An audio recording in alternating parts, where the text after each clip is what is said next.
Magandang araw mga guys! Ang pag-uusapan natin ngayon tungkol dito sa paglagay ng music sa ating mga reels na maging isang insight and ads.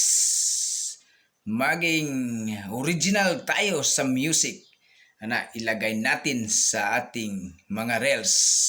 Bago yan mga idol, kung hindi ka pa nakapalo, follow para updated ka sa mga tutorial, good vibes na i-upload ko.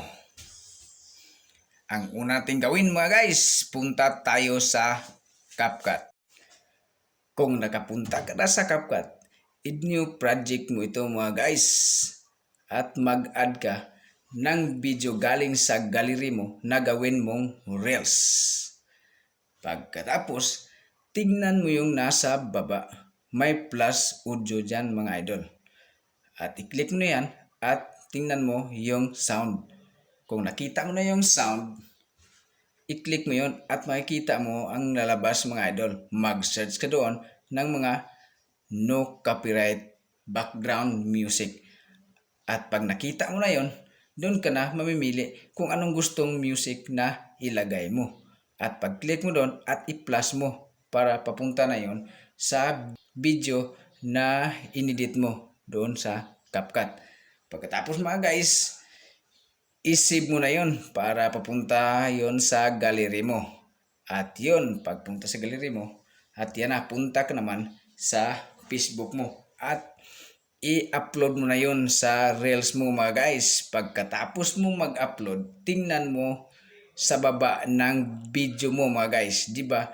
May nakikita ka na si Insight Ads. Iba yung mga music na kinuha natin sa Facebook na ang lumabas sa baba ng video natin si Insight. Ang ibig sabihin doon ay hindi ka kikita sa ads, pero yung music na galing sa CapCut ay kikita ka sa ads at kikita ka rin sa iba pa tulad ng star. At yan mga guys, malaking benepisyo talaga pag yung mga music na nilagay natin sa ating mga reels ay original sa atin. At pwede ka rin kumita dito pag may gumagamit din sa music mo na nilagay sa reels ng ibang mga content creator. At yan mga guys, sana ay may natutunan na naman kayo sa ating pinag-uusapan ngayon. Ito mga guys, ang lahat kong sinasabi dito ay na-discover ko lang dito sa CapCut at sa Facebook. Sariling research ko lang ito mga idol.